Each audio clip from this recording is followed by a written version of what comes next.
Oke, halo Happy Investor. Kembali lagi bersama saya Angga dari Riset and Aporindo Sekuritas. Hari ini kita akan membahas kira-kira gimana sih market outlook untuk tahun 2021 nanti ya. Ini karena sekarang udah akhir Desember, sudah mau musim Natal dan Tahun Baru. Katanya banyak nih nggak abdul lah kalau kita belum membahas untuk outlook tahun depan ya. Untuk hari ini saya nggak sendiri, ditemani oleh senior analis Enaporindo Sekuritas, Pak Dimas Wahyu. Halo, selamat sore Pak. Oke, halo nih Pak Dimas, kita nanti akan ngobrol-ngobrol, bahas sedikit, mungkin kita buka dengan bagaimana proyeksi ekonomi ya ke tahun depan sedikit, lalu nanti kita akan bahas dulu mungkin untuk IISG-nya, proyeksinya di berapa, lalu sektor-sektor apa yang kita, mungkin ini sektor yang menarik aja mungkin yang akan kita bahas hari ini ya. Nah, terus tentunya nggak lupa yang pasti banyak dinanti sama teman-teman Happy Investor ya, saham-sahamnya apa aja gitu ya ini ya.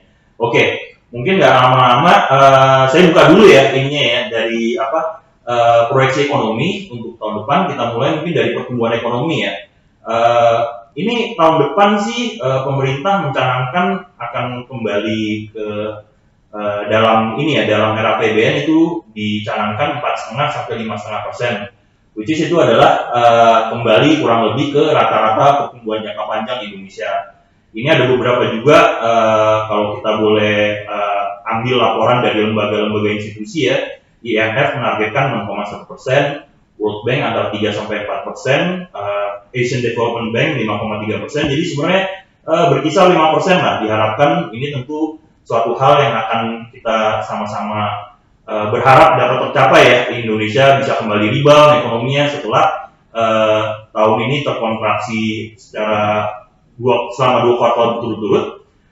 Kalau kita ingat di Q2 kemarin kita minus 5,3%, lalu di Q3 kemarin masih minus 3,49%, sehingga kurang lebih ini memproyeksikan untuk tahun 2020 ini bisa antara 1,5 sampai 2% lah untuk kontraksinya ya.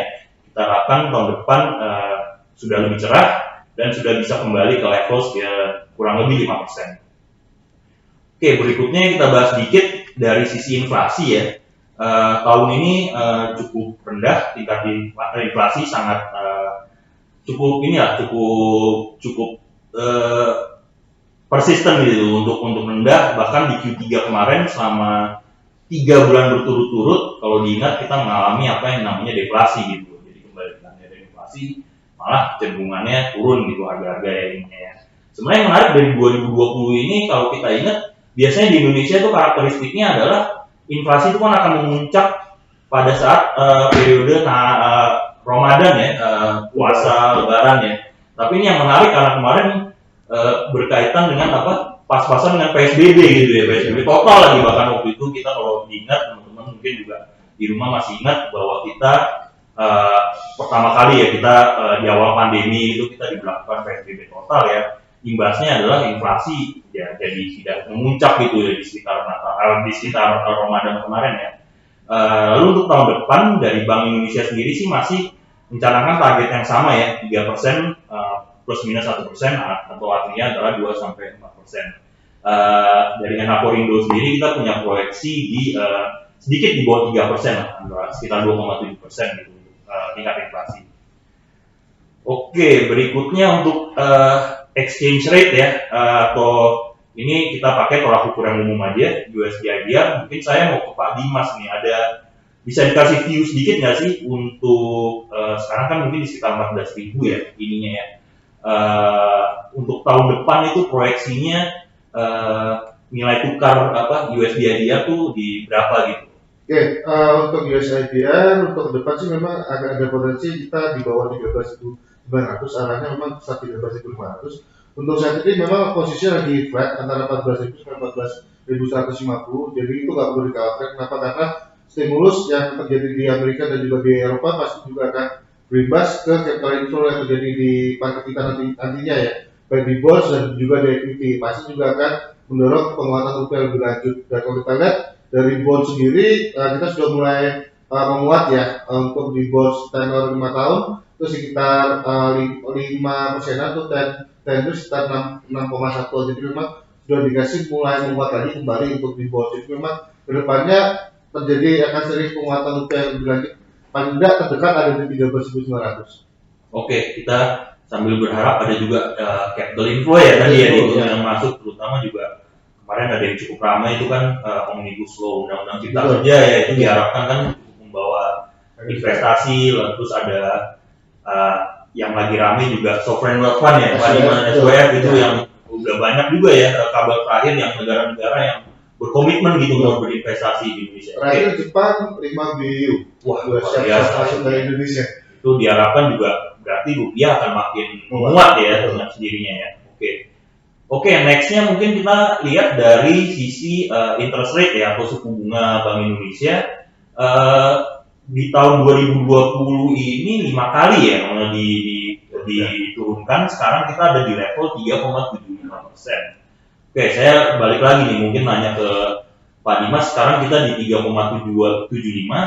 Masih ada ruang nggak sih atau untuk penurunan lebih lanjut, dan sampai berapa gitu kira-kira kalau misalkan masih ada ruang penurunan? Oke, balik lagi mengingat inflasi yang masih cukup rendah di bawah 2% dan sekitar 1,5%, kemungkinan Bank Indonesia masih akan berpotensi menurunkan sampai dengan 50 basis point lagi atau sekitar 0,5% lagi minimum ya. Paling nggak kita bisa ke sekitar 3,25% untuk BI 7 days repo. Jadi memang harapannya dengan semakin rendah suku bunga, harapannya nanti penyaluran kredit pun juga semakin meningkat untuk penggerakkan ekonomi di tahun depan ya, karena kita sudah mulai optimisme recovery ya. Oke, nah ini mumpung di topik itu ya, ini dengan suku kita kan sebenarnya analis saham ya utamanya ya, dengan suku bunga yang mungkin kita akan ada di era suku bunga rendah ya sampai beberapa waktu ke depan ya. Ini berarti menjadi semakin menarik nggak sih untuk di pasar modal gitu ya, atau di bursa saham gitu ya ini? Oke, sebenarnya menarik. Kenapa? Karena semakin ada suku bunga, maksudnya otomatis dana yang mendapat berangkat pasti juga akan sedikit-sedikit beralih ya. Kenapa? Karena biasanya investor akan cenderung mencari yield yang lebih tinggi.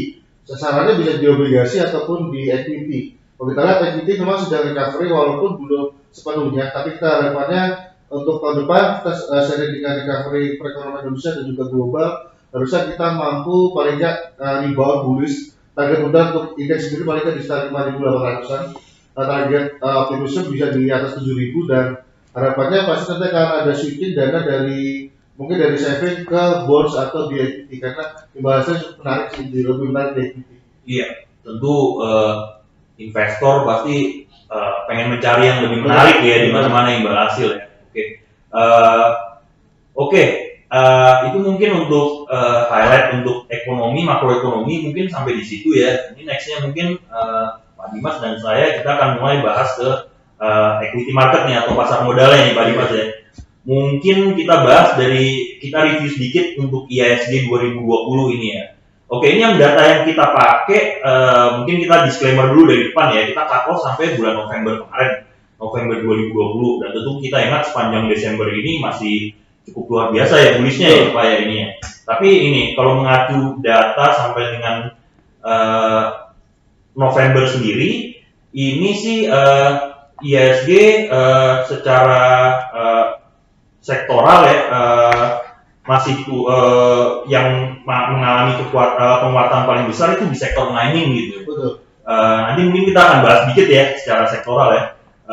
Tapi dengan penguatan harga di bulan Desember mungkin rata-rata bahkan yang ketinggalan seperti tadinya konstruksi dan properti yang cenderung tertinggal sepanjang tahun juga sekarang mulai di Desember mulai terlihat ada penguatan ya ininya ya. Nah kalau dari investor asing nih ya, kita kan suka memperhatikan pergerakan investor asing ya. Sampai dengan November itu membukukan net sale 43,5 triliun nih. Nah, ke depan kan di 2021 kan nanti kita banyak bahas banyak sentimen yang menarik itu ya, dengan omnibus law, sovereign wealth fund, terus tadi juga dibilang ya, mungkin market Indonesia pasti mungkin lebih menarik. Ini kita kira-kira gimana ya? Kita akan bisa melihat dana asing itu kembali nggak ya Pak Dimas ya? Harusnya secara perlahan pasti juga akan kembali masuk lagi, apalagi kalau kita lihat yield sendiri, yield kita cukup menarik ya dibandingkan di Amerika sendiri ya, cuma 0,25an, 0,2an dan kita sendiri untuk tenor 5 tahun untuk di bond fund sendiri sudah cukup menarik sekitar 5% dan juga di 10 years kita 6%, jadi memang cukup menarik. Pasti investor juga akan melirik Indonesia salah satunya untuk penanaman modal mereka ya. Jadi nggak perlu khawatir, kenapa? Karena kemungkinan juga sharing dengan pemulihan ekonomi Indonesia secara keseluruhan pasti juga akan terjadi capital inflow yang pasti akan masuk dari asing ke Indonesia. Oke, ya tadi balik lagi selain di Amerika itu sudah mendekati 0% ya suku bunganya, dan sebentar lagi akan kebanjiran likuiditas cukup banyak ya ininya ya. Jadi mungkin kita sebagai negara berkembang mungkin kecipratan ya kalau ini ya. Oke, ini kalau dari sahamnya ya kita review sedikit. Tentu ini data dari sampai dengan November. Yang ini kita ambil mungkin dari LQ45 saja ya, universe-nya ya. Ini yang mengalami penguatan terbesar itu di sektor emas ini kalau saya lihat MDKA sampai dengan November itu 81% penguatannya. Lalu disusul Antam 36% dan Tower atau sarana menara ya 36% nih. Nanti kayaknya ini kita akan bahas ini saham-saham yang akan kita bahas lebih detail ya. Mungkin saya lanjut aja. Kalau di net foreign buy-nya untuk saham-saham yang paling diburu asing ya itu kebetulan sama juga nih MDKA, mungkin korelasinya cukup jelas ya berarti ya, banyak dikoreksi. Satu lagi ada BNLI nih, kedua Bank Permata itu kalau nggak salah memang ada akuisisi ya di tahun ini ya. Dari Bank. Ya betul, di Q2 kemarin. Jadi nggak heran termasuk salah satu saham yang diburu asing. Nah, ini yang menarik mungkin net foreign sale ini ya, sepanjang tahun ini rata-rata saham-saham blue chip ini yang mungkin teman-teman juga menyadari ya, paling fenomenal tuh TLKM tuh Pak Dimas nih tahun ini. Mungkin ada view nggak sih kenapa TLKM tuh banyak sekali dijual asing gitu loh di tahun ini? Sebenarnya kalau kita lihat memang penurunan yang sempat terjadi di bulan April Maret kemarin sama dengan bulan 10 yang di sekitar 2.600-an 2.500-an memang itu tercermin, boleh dibilang masalah teknikalnya itu hampir sama dengan harga 4 tahun yang lalu seperti tahun 2016, dan saat itu sekitar 2.500-an 2.550 terjadi rebound, dan sekarang posisinya sudah mulai menanjak naik ya. Sekarang posisi pada hari ini per tanggal 21 Desember ada di posisi 3.520, dan ini memang mengindikasikan Telkom boleh dibilang sudah mulai menguat untuk depannya. Jadi memang sharing dengan ini ya, balik lagi mereka sudah gencar menanamkan dana di industri fintech dan juga di kemarin menang juga di ini ya, mana di 5G. Depannya pasti juga akan terdorong untuk ekspansi dan juga peningkatan traffic ke depannya, dan juga ke depannya sih untuk terdekat paling nggak kita bisa ke 3.900-an untuk pergerakan harga saham Telkom untuk terdekat ya. Oke, sip. Mungkin nanti kayaknya kita akan balik lagi ke Telkom kayak feeling saya nih ya, karena industri telekomunikasi itu tentu masih cerah ya ke depannya. Oke, mungkin kalau untuk review ISG 2020 sampai di situ. Nah, sekarang kita mau agak lihat ke depan nih, menerawang ke depan ke 2021 nih. Oke, ini kita dari NH Korindo Sekuritas. Oke, kita standar ya, kita punya tiga skenario lah ya istilahnya untuk ISG. Untuk skenario moderatnya yang normal ya, itu kita ada di 6.800. Oke, lalu untuk bull case atau dalam kondisi market yang mungkin lebih bagus dari ekspektasi, kita bisa di 7160 sampai 7200 ya. Nah, kalau misalkan market ya ini semoga tidak terjadi ya, tapi kalau market tidak sesuai harapan, kita pasang di 5.700 ya ini ya. Oke, mungkin kalau ini Pak Dimas ini kan spesialisasinya di technical ya terutama ya ininya ya. Mungkin kalau dari sisi technical mungkin secara time frame yang lebih panjang gitu ya, gitu melihatnya gimana sih dengan target-target yang tadi kita canangkan ISG itu, apakah mendukung gitu ya secara teknikal? Oke, secara teknikal kalau kita tahu kita sempat terjadi penurunan tajam ya di bulan Maret kemarin pada saat terjadi lockdown pertama. Kita sempat low sampai dengan di bawah 3.900, dan 3.900 merupakan level bottom ISG itu di durasi start 261-an, dan saat ini sudah berada di posisi 6160-an. Jadi memang untuk saat ini memang sudah jadi rebound, dan depannya itu juga akan rebound. Kita balik lagi sering dengan pertumbuhan ekonomi yang cukup agresif untuk di tahun depan ya, dan juga recovery ekonomi global, indeks juga pasti akan terkerek naik. Nah, untuk terdekat memang saat ini level yang harus diuji ISG ada di sekitar 6.350-an Saat ini posisi di penutupan 21 Desember ada di 6160-an, 6165. Jadi kedepannya memang perlu diwaspadai. Kemungkinan kita nanti akan di Januari akan terjadi koreksi sedikit ya. Kita perlukan kenapa? Karena kita sudah naiknya juga cukup tinggi dari level 4.800 ke 6.160-an. Jadi memang cukup tinggi. Jadi memang untuk investor yang belum masuk sebaiknya kita tunggu koreksi sehat. Paling enggak kita akan menguji balik lagi target pot ada di sekitar 6.100 sampai dengan 5.900. Setelah itu mungkin akan terus sedikit jadi konsolidasi paling enggak sampai di sekitar kuartal 1. Kemudian nanti kita akan baru lihat setelah rilis report di kuartal 1 jika memang sejalan, apalagi vaksin juga sudah mau didistribusikan ya, mau ke masyarakat, harusnya juga terjadi recovery di kuartal 1 2021 dan harapannya setelah itu mungkin kita akan rebound paling tidak menguji 6.000 arahnya 6.500 terlebih dahulu. Setelah itu baru ke 6.800. Jadi memang impact-nya untuk ke depan setelah Januari kita akan terjadi sedikit konsolidasi beberapa waktu ke depan. Oke, menarik Kowe. Mungkin kalau saya boleh nambah sedikit nih pertanyaan nih. Oke. Kira-kira kan memang kita November Desember ini luar biasa ya peningkatannya. Nah, biasanya kan ya ini umum salah satu mitos yang di pasar modal itu kan Januari effect nih. Kita udah terbukti kalau sekarang window dressing udah jelas ini ya cukup kencang gitu ininya. Lalu Santa Claus Rally kita baru mau masuk tapi hingga hari ini aja masih naik kurang lebih 1% lagi. Jadi kelihatannya sudah mulai ada lah ya mitos-mitos itu benar. Nah, kalau Januari effect ini gimana tuh? Dipikirkan kan biasanya masih akan cerah ya ISG ya. Tapi apakah tadi seperti Pak Dimas tadi sempat mention dikit hati-hati nih malah di bulan Januari nih bisa di ini nggak? Apakah mungkin Januari effect mungkin tidak akan menghampiri nih tahun ini nih. Untuk tahun depan maksudnya. Januari itu pasti akan tetap ada di market kita, tapi levelnya akan diperhatikan 6.350-an. Kenapa? Karena mungkin nggak terlalu jauh lagi dari level sekarang ya. Sekarang ada di sekitar 6.160-an. Jadi memang waspadai ketika menyentuh 6.350 sebaiknya take profit dulu untuk siap-siap jika terjadi koreksi kita punya dana cash untuk buyback di bawah. Paling nggak level 61 untuk diperhatikan.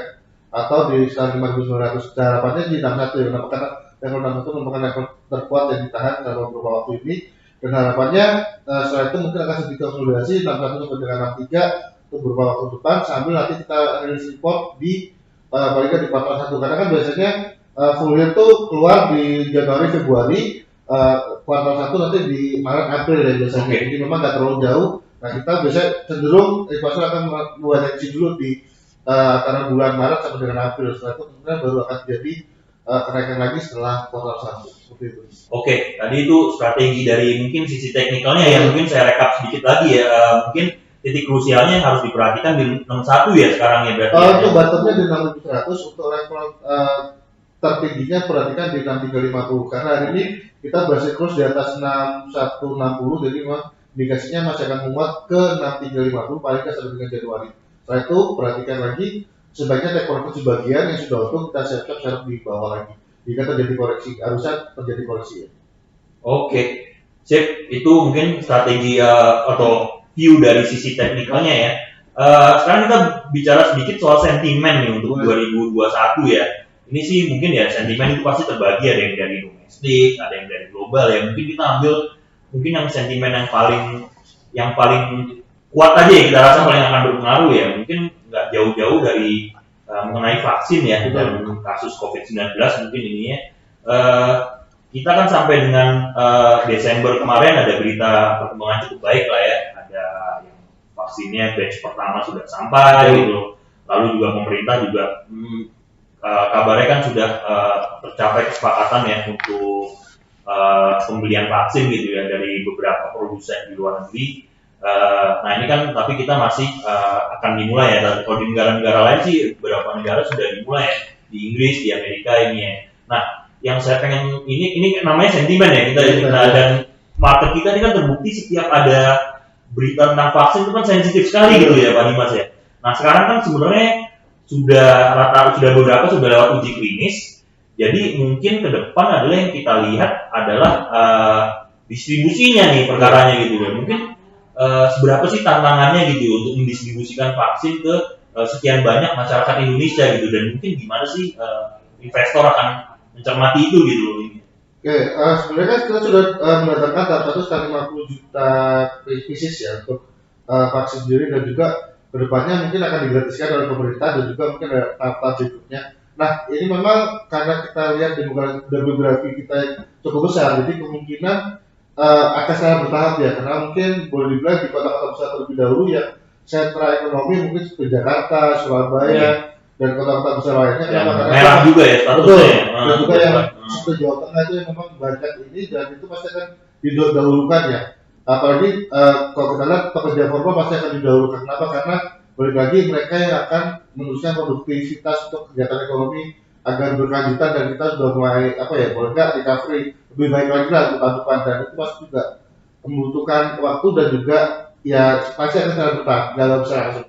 Tapi memang sentimennya balik lagi, kalau kita lihat tetap akan positif untuk kalau kita lihat memang dari untuk sektornya sendiri, kalau untuk saham-saham sendiri memang sudah agak cukup mahal ya Pak. Ya. Baik dari KF, INAF maupun satu lagi itu PH ya, Pak, itu sudah cukup mahal. Jadi kalau investornya sudah punya, sebaiknya mulai cicil distribusi dulu jualan. Kenapa? Karena posisi saat ini memang lagi berefek ya, sampai kejelasan nanti yang ditakutkan memang kan kita nggak tahu nih impactnya terhadap penjualan nanti ke mereka seberapa besar. Tapi kalau kita lihat pemerintah namanya sudah membatasi untuk marginnya tidak boleh terlalu besar. Nah, ini perlu dikalkulasi lagi. Tapi kalau secara evaluasi per saja sudah cukup tinggi, jadi memang hati-hati bagi sudah punya seperti KF, kita sebaiknya mulai dipertimbangkan untuk sedikit-sedikit dijual dulu lah untuk lihat ke depannya. Mungkin bisa dijadikan mungkin yang seperti KB Pharma itu masih defensif, itu boleh diperhatikan.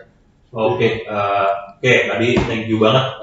Tadi Pak Dimas ngasih sedikit ini lah strategi sedikit kalau untuk di industri farmasi ya, gimana ya mungkin yang sudah cukup overhype ya kayak KF, INAF gitu. Mungkin yang malah ketinggalan malah yang dari Kalbi Pharma yang bisa dibilang blue chipnya lah ya. Blue chipnya masih defensif, dan sekarang itu masih juga under value ya. Oke. Menarik sekali. Nah, sekarang kita bergeser ke global nih. Ini mungkin yang kita lihat adalah dari sisi US ya, atau Amerika ya, di mana kemarin baru saja selesai perjalanan pilpresnya ya ininya ya, pilpresnya, dan ini kan kita akan mendapatkan presiden baru ya, dan Joe Biden ini kan kelihatannya ini yang menarik adalah ini kan kurang berbeda sekali dengan Donald Trump ya, mungkin 180 derajat gitu, benar-benar kebalikannya ya. Sebenarnya saya pengen melihat ini sih dari sisi waktu Donald Trump itu kan kita terbiasa sangat volatile sekali market ya, dia bisa hobinya nge-tweet, dan kalau dia sekalinya nge-tweet itu bisa ya market bisa langsung volatile luar biasa. Dan kalau Joe Biden ini kan kelihatannya lebih alon-alon, lebih santai, lebih tenang ya. Nah, ini apakah bisa terefleksi di market juga nih Pak Dimas nih? Apakah kita akan volatilitas akan lebih berkurang gitu, akan lebih tenang, ini kecenderungannya gimana tuh Pak? Ya, market sedikit akan lebih tenang lah dibandingkan dengan zaman presiden sebelumnya Trump yang memang cukup tinggi volatile. Begitu dia nge-tweet biasanya market langsung bergejolak. Mereka bergejolak, Asia pun juga bergejolak esok-harinya. Nah, kalau kita lihat Biden sendiri tetap akan sedikit tegas untuk kedepannya. Balik lagi untuk terkait dengan China, mereka akan kembali diskus lagi ya mengenai trade war, dan juga balik lagi kita lihat nih, semoga nggak terjadi data lagi antara US dan China yang boleh kita lihat sepanjang 2018-2019 itu berpanjangan ya 2 tahun, akhirnya mencapai kata sepakat, dan ini harapannya juga ada kata sepakat lagi lah dari kebijakan mereka berdua, dan juga dari sentimen stimulus itu juga pasti akan ditunggu-tunggu. Info terakhir sudah deal antara pemerintah dan juga di Senat sekitar 900 miliar US dollar. Itu pun kalau lebih rendah ya, walaupun lebih rendah dari target 1,3 triliun. Diharapkan jika ya sudah tercapai kesepakatan, dan mungkin nanti ada tahap-tahapan berikutnya, itu pasti juga akan mendorong recovery di Amerika, dan juga pasti kalau terjadi impact-nya pasti juga akan ke seluruh dunia, dan itu ditanti oleh para pelaku pasar sebenarnya. Jadi memang harapannya mereka fokus untuk menggunakan ekonomi, dan juga sebenarnya positif sebenarnya. Kalau untuk Dow sendiri, untuk Amerika sendiri, kedepannya juga masih kesempatan bullish Pak. Jadi memang sharing dengan perbaikan ekonomi. Kalau kita lihat data-data terakhir kan PMI mereka pun juga sudah mulai naik ya Pak. Data PMI, dan juga itu harapannya juga positif, dan juga terus dipertahankan. Apalagi kalau kita lihat memang yang perlu ditingkatkan memang ini apa untuk tidak terjadi gaduh lagi lah antar negara. Nah sekarang fokusnya ke Uni Eropa. Uni Eropa sendiri ditakutkan Brexit dengan Uni Eropa terjadi perang dagang itu harapannya nggak diharapkan ya, karena sebenarnya itu juga sentimen negatif untuk market. Tapi kedepannya seluruhan kita tetap akan optimis sama-sama fokus ke recovery untuk ekonomi masing-masing negara. Mungkin saya kasih bocoran dikit ya, ini ada mungkin satu sektor yang kita merasa sangat menarik ini dengan dengan terpilihnya Joe Biden ini ya, secara nggak langsung itu adalah sektor nikel yang kita coba. Nanti kita akan bahas ya lebih lanjut ya. Kenapa sebenarnya saya kasih mungkin alasannya dulu ya, karena memang Biden ini sangat concern dengan energi terbarukan atau energi yang lebih bersih ya. Jadi mungkin ke depan ada tren mengurangi mungkin yang energi kotor fosil gitu loh, seperti minyak dan batu bara ya. Dan yang menarik nih nikel, dan sebenarnya kalau belakangan kita lihat nikel juga luar biasa sekali ya rally-nya ya. Nanti kita akan bahas ya Pak Dimas ya.